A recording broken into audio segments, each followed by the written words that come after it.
Good morning, Villa fans, and welcome to a 5 things we've learned from pre-season sort of recap. Pre-season was wrapped up last night with a 2-0 victory away in Villarreal.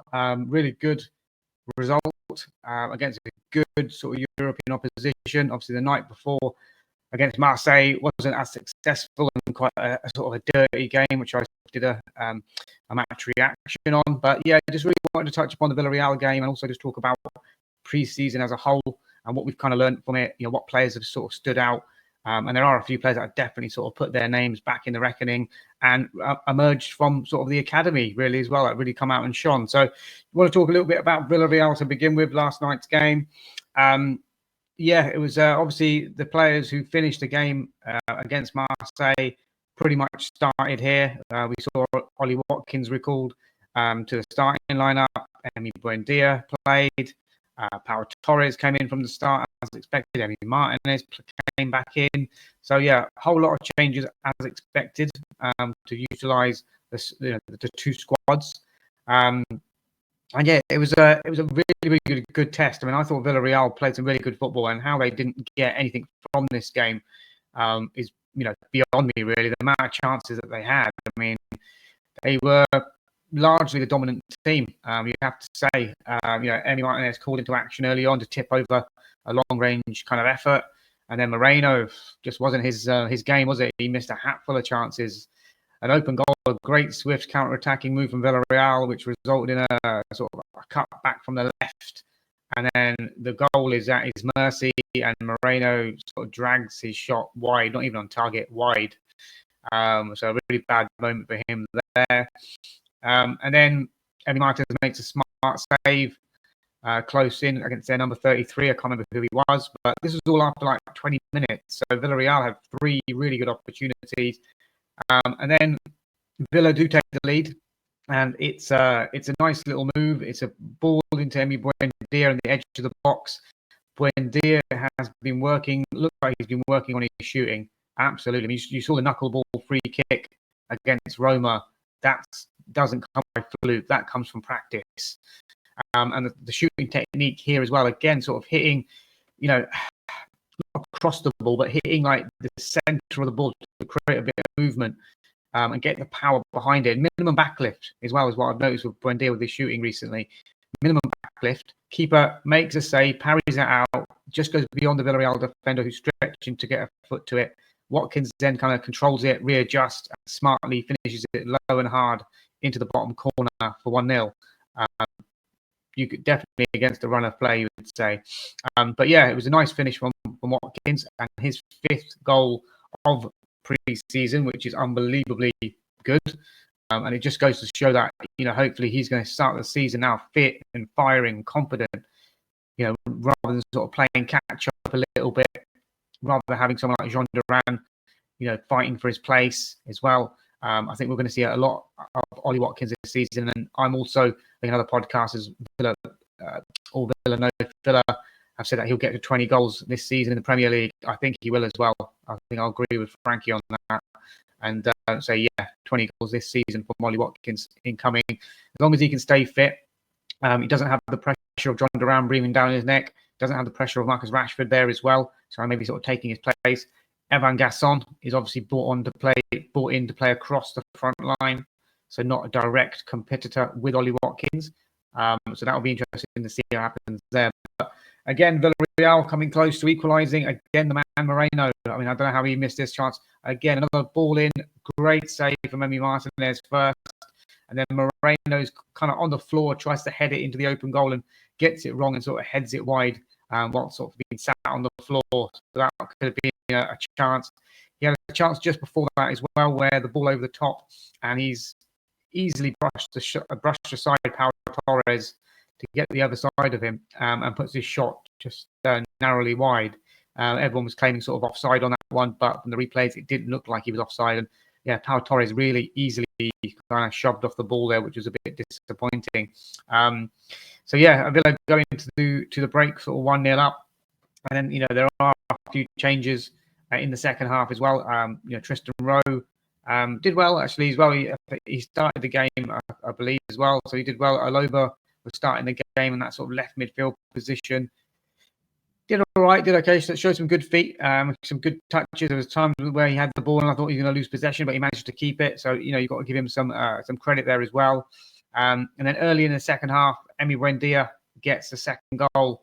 I think Villarreal are trying to play it out of defence. Kamara nips in, on the front foot, falls to Buendia at the edge of the box. He's got runners like Kamara and Watkins kind of either side of him, but he decides to take it early. The element of surprise, again, that lovely kind of wrapping his foot around the ball and finding the far corner. Keeper doesn't even dive, and it makes it look a really, really good finish from Buendia, and he's definitely coming on really, really strongly in pre-season. And that leads me nicely on to the 5 things that we've learned in this pre-season.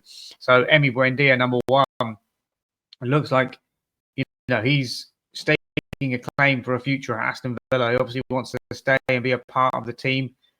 He did really well in the Roma game. He did really well in this game as well.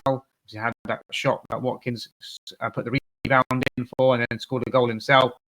Looking a bit more physical, able to hold off a few challenges here and there. So he's really sort of stepping forward, where everyone kind of thought, this is a player who's going to be heading out the exit door. He's now given sort of Emery, food for thought really in terms of what we can do with him. The thing with Buendia is that he only plays in the 10. Obviously, wears the number 10, plays in the 10, doesn't play from the left, doesn't play from the right. So it is just that direct kind of competition with Morgan Rogers. Obviously, Rogers is out injured at the moment, so there's every chance that Buendia could sort of come into that position. So it'd be interesting to see what happens with the Newcastle lineup. And if Morgan Rogers is not entirely fit to start the game, then do we see Buendia start in that, at Villa Park? So that would be one to look out for. But he's certainly put himself back into the reckoning, back into the shop window again. If a late bid comes in for him, because obviously we do need to sell someone. If someone sort of puts 20, 25 million on the table, that's going to be difficult to turn down, really. So it'd be interesting to see what happens with Buendia. But he's definitely stood out in the pre-season. A couple of goals, a few assists, and looking lively and sharp and playing in that number 10 role. Whether he has a long-term career at Villa, I'm not too sure. We do have some talented youngsters coming through. I'm not going to say they're all sort of looking at sort of beating down the door for the first team, but one player in particular has caught my eye, and that's George Hemmings in the centre midfield. And at the moment, we seem to be really stacked in that sort of centre midfield CDM position. The likes of Kamara, Tielemans, Onana, Barkley when he's fit. McGinn can do a job in there as well. Bogard as well. So we've got that part of our midfield and our team is where we are most sort of heavily stacked at the moment. So someone like George Hemmings, who looks like a really, really good player, composing the ball. He started the game against Marseille, and I'll be honest with you, did not look out of place playing against probably their strongest X1, their strongest midfield. That's massive, massive compliment for him that he did not look out of place. He didn't look like a youngster who'd been thrown in and playing his first, game or two. But he's really stood out for me, even in the other games, well, the Walsall and I think when he played against Roma as well. Just looks physically kind of developed and ready for a step up into men's football. Whether that's going to be sort of a week in, week out job, I don't think it will be in the Premier League just yet. So he's someone who is probably primed for a League 2, League 1 kind of loan move, perhaps. And it'd be interesting to watch his progress as well, because I think he's a tidy player. He looks like a really, really tidy player, George Hemmings, and I'm excited to see what he can do for us. Maybe not this year or next, but certainly in the upcoming years. I think maybe take it. He looks like he's ready for it. So get him out on loan is what I would say. Maybe my hometown club, Reading, could take a look at him.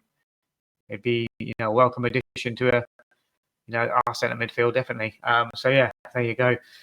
Third point that we've learned about pre-season is obviously he's been giving players a chance, and some players like Buendia, George Hemmings have taken on the gauntlet and taken on the challenge and really sort of put their name in the frame. But one player who hasn't really done much in pre-season, hasn't really sort of stood out, and is hugely disappointed is Leon Bailey. I've been hoping this guy can get back to form, back to the Leon Bailey of 2022-23 season. when he had that, great goal contribution season, goals, assists, and dynamic play. He just looks shot of confidence.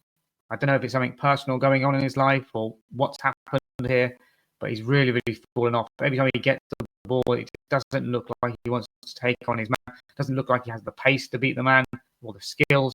When he's trying a little dribble here and there, he's always just his confidence. Maybe he just needs a change of scenery and a change of environment, and maybe a move for him might be the best thing for both parties, really. But the Saudi talk has gone quiet. That was big noise coming from there a few weeks ago. Nothing really. I don't know any other teams who can play from the right hand side, and probably that would be his position that he would play mostly this season. That's going to really limit sort of Leon Bailey's sort of game time as well. So for me, again, a bid comes in late in the window. Can we look to do some business to get him off the books? He just looks a shadow of the player that he was a few years ago. He just doesn't look like the same Leon Bailey, and that's a shame, because Leon Bailey, fit, firing, and confident, is a totally different player to the one we're seeing at the moment. So for me, Leon Bailey, maybe it's time to go, lad. Maybe it's time to go. The fourth point I wanted to make, and it might be a little bit controversial given that we've had a good pre-season, is that I still think we're lacking one real 5-star. We had Marcus Rashford last season on loan. We all knew that weren't going to be a long-term commitment from him, but we are missing someone, especially on that sort of left midfield position. Jacob Ramsey has chipped in with a couple of goals in pre-season against Hansa Rostock and then against Roma as well. But he's in and out of games, isn't he? He's not that X-factor player. He's not the player on the team sheet that scares the opposition like a Rashford would. When you see his name on the team sheet, someone that can do something quite different. I know we've got Evan Gasson in for a reason, but I don't want to put that sort of pressure on him. I want to see like an established name come in that you just think, wow, that just takes Villa up a notch, up a level. And obviously, all the talks are with Jack Grealish now looking like you're going to go to Everton on loan. Is there something that can be done there? Because I just think he would give us that sort of X factor. I think the fans would welcome him back. I think he would be, he'd fit into that position. But obviously, we need to get rid of players before we can bring in many more incoming. So that's why the likes of Leon Bailey, maybe Jacob Ramsey, Ealing Jr., Moreno, Dendoncker, dare I say, Dobbin, all these sort of players need to be sort of moved on so we can bring in some players. So I think we are one player short, especially in that left midfield position. I don't want to see John McGinn out there too much, really. I don't really want to see if Jacob Ramsey plays there. He's hit and miss, and then we know about Jacob Ramsey's injury record as well. He'll be fine for a few games, and then he'll be out for a few weeks, and things like that. So I just think we're lacking one player, one more big player in the lineup. I think it was evident against Marseille that we didn't have anyone that could really sort of drive the team forward. You could give the ball to someone like Rashford or Grealish and just say, right, get us up the pitch, take on a few players, get us advancing with the ball, get the crowd up a little bit. We just didn't have anyone like that for me. So, yeah, and my fifth point about pre-season is that what we've learned is that this man in your picture, Ollie Watkins, is fit, confident and ready for the season. He didn't have a pre-season last year because of obviously the Euros, came back into it and was a bit sluggish. I think this time round he's going to hit the ground running. And he's our out-and-out centre forward. Even though we've got Gaston, as I mentioned, he'll be used in other positions. So I think that should give Watkins the confidence that he needs. There's no way we're going to sell him now. Not this close to the end of the window. Who are we going to get in for the money? The only way that I could see him going is obviously if Newcastle sell Isak to Liverpool for 150 million and then say, right, here's 80 to 85 million for Ollie Watkins. And then we would have a real serious question to answer and sort of, then we would need to go to the database, the Monchi database, and see what could we get as a replacement if that sort of money came in for Watkins. But I don't see that happening. I don't want to see that happening. I want to see Watkins starting the season at Villa. He seems happy. He seems fit. He seems confident. He seems ready. Buendia seems ready. So yeah, I'm looking forward to Saturday's game against Newcastle, which I will be at. So until the next one, guys, which will be a match preview for the Newcastle game. Let me know your thoughts. Do drop a like, comment, subscribe. Looking to build up this channel this season. Really want to get some new exciting content. I'll probably be doing some sort of match vlog for the Newcastle game as well. It'll be my first one, so go easy on me. I'm not going to be a Max Stokes quality just yet, but I'll do my best. But yeah, guys, let me know your thoughts on the comments. Do like and subscribe, and until the next one, up the mighty Villa. Have a good day.